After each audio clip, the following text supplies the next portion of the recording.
Crossroads. Let me ask you something real. Have you ever prayed for something and waited so long that you started to wonder if God even heard you? You believed, you fasted, you stayed faithful, but the doors stayed closed. The silence stayed loud, and hope started to fade. In today's story, we meet a woman who was there, ready to give up, tired of hoping, and convinced maybe the answer was just no. But what she discovered is something we all need to hear. God's silence is not his absence, and delay doesn't mean denial. This story is about what happens when you hold on just a little longer, and how the blessing you thought passed you by might be right around the corner. So if you've been waiting, praying, or maybe even doubting, don't scroll away. This one's for you. Here's today's story: the blessing I almost gave up on. Sarah had been praying for years, not days, not months, years.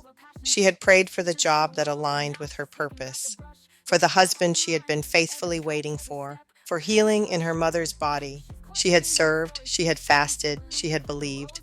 But somewhere between the amens and the silence, doubt started creeping in. Maybe I heard God wrong. Maybe this isn't for me. Maybe it's too late. The faith she once declared with fire started to feel like a whisper.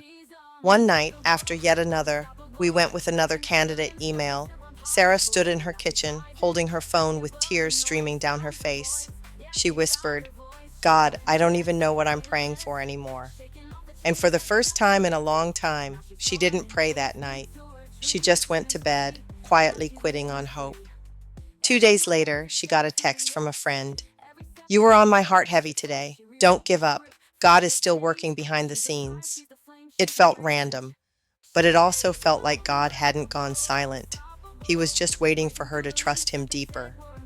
That same evening, her phone buzzed. An organization she had applied to 8 months ago reached out. "We just reopened this position and thought of you. Are you still available?" She stared at the message, stunned. Not because God moved, but because he moved when she had almost stopped believing. That opportunity opened the door to more than just a job.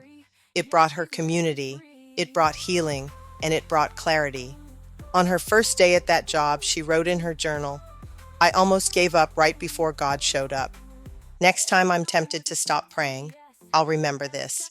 The enemy knows he can't cancel God's promise, so he'll try to convince you to quit before it comes. But here's the truth: delay is not denial. God's timing is perfect, even when it's painful. And what he has for you is worth the wait.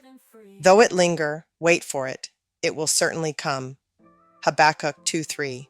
So don't give up at the edge of your breakthrough, because the blessing, it's still on the way. Let's reflect on Sarah's story. If you've ever felt like Sarah, tired of waiting, tired of hoping, tired of holding on to something that hasn't happened yet, I want you to hear this. God didn't forget you, and the promise he made is still alive, even in the waiting. Sometimes it feels like God is taking too long. But what if he's not delaying the blessing? What if he's developing you to carry it? Because a rushed blessing can become a burden. A blessing delivered in God's timing, that's a gift that comes with peace, provision, and purpose. Habakkuk 2:3 says, "Though it linger, wait for it. It will certainly come and will not delay." It might not show up on your timeline, but it will show up right on time. So here's your reminder today: don't quit in the waiting. Don't stop believing. You don't have to feel strong to stay faithful. You just have to stay available to what God is doing behind the scenes. And when that blessing shows up, you'll know it was worth every prayer, every tear, and every minute you waited. Hold on, he's still working. Your story's not finished. Thanks for watching today. If this encouraged your heart, share it with someone who's waiting too. And until next time, keep trusting, keep growing, and keep showing up at the crossroads.